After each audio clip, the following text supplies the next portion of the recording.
Introducing the BMW 3 Series. To racing.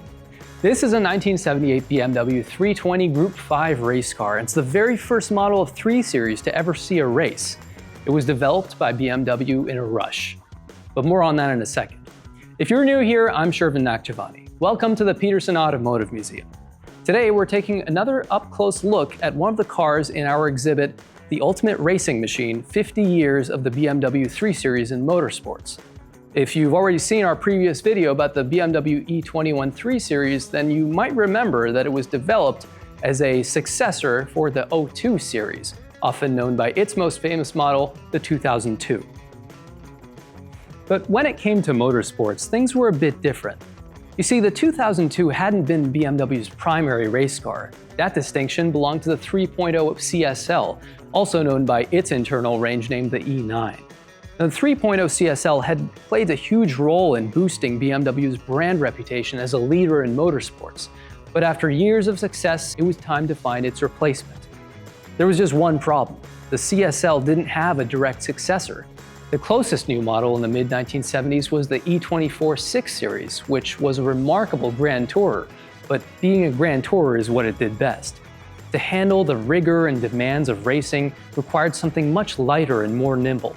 So BMW turned to the 3 Series, which had debuted just a year earlier. Could this be a candidate for a Group 5 race car? It had to be. You see, BMW didn't really have a choice. It was the only other two-door model they were making at the time, and they weren't about to go racing in a sedan.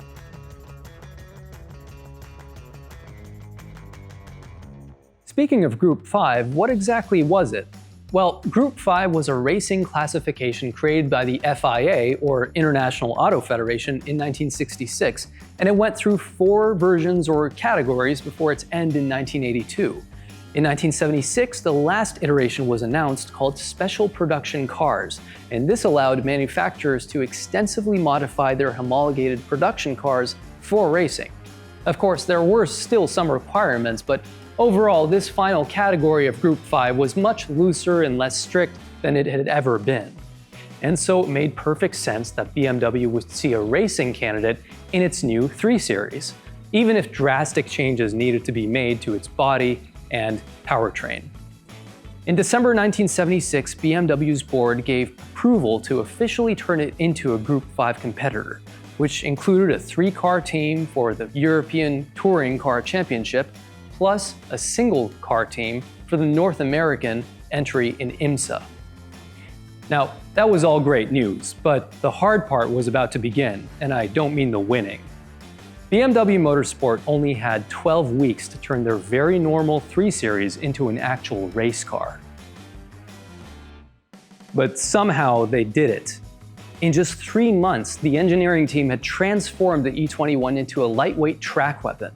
It now had aluminum coil springs, magnesium uprights, and an all-aluminum roll cage, wheel hubs, and everything from the engine to the transmission to even the driver's seat was repositioned for optimum weight balance. As for the steel body, it was radically transformed into a wide fiberglass body one, and a protruding front splitter, massive fender flares, huge ducts, and a rear wing brought to you by the state-of-the-art Pininfarina Wind Tunnel, where BMW purchased time to actually develop the aero package for this car. Power was provided by a 340 horsepower M12/7 4-cylinder based on the production M12 engine that was used in Formula 2. I mean, this was a serious race car, no longer your standard executive compact. What's funny though is that despite all that incredible extra power and the extreme makeover, the car still had its standard dual headlights instead of the more upscale quad headlight setup, which was typically reserved for higher-end models. I mean, this car could blow away any other E21 3 Series, and yet the designers saved it just a little bit of room for modesty. Now for the last hurdle, and I still don't mean the winning. BMW Motorsport needed the funding and support to actually enter this new race car into the 1978 season of the World Championship in the under 2-liter class. They had done all this work, but would they get to enjoy the fruits of their labor? In the nick of time, BMW's major European market subsidiaries banded together and contested the championship on the company's behalf. The 320 Group 5 race car was in. One of these Group 5 race cars was the one you see here, and it's known as the Gösser Beer car. And it was built by BMW Motorsport in the fall of 1977 to be raced in the World Championship for the 1978 season, so that's why I refer to it as a 1978 model. It was delivered to the Pfalz race team in Essen, West Germany, and it was planned to be raced by Dieter Quester from Austria and Tom Walkinshaw from England. That's why you see the two flags reflected in the paint scheme. But Quester ended up being mostly paired up with other drivers such as Derek Bell, Hans-Joachim Stuck, and Ronnie Pedersen. And it paid off. Now we're at the winning part. At the end of the season, BMW Motorsport won the championship in the under 2-liter class with the Gösser Beer car scoring the most points for the team throughout the season. Its best finishes were first in class, third overall, at the second round of Mugello, with Quester and Bell, then again, first class, third overall, at the 6 hours of Watkins Glen at the hands of Quester and Stuck. Spectators had already been captivated by the three letters BMW, and now they were paying close attention to the 3 Series. As the 70s turned into the 80s, BMW saw continued success with the 3 Series as it evolved into the E30 and eventually the first M3. But we've only hit the tip of the iceberg today, so if you found yourself on the edge of your seat wanting to learn more and see more, I really think you should do yourself a favor and come to look at our exhibit in person.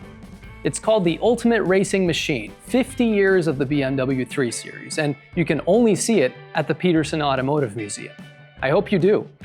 Until next time, I'm Shervin Nakhjavani. Thanks for watching.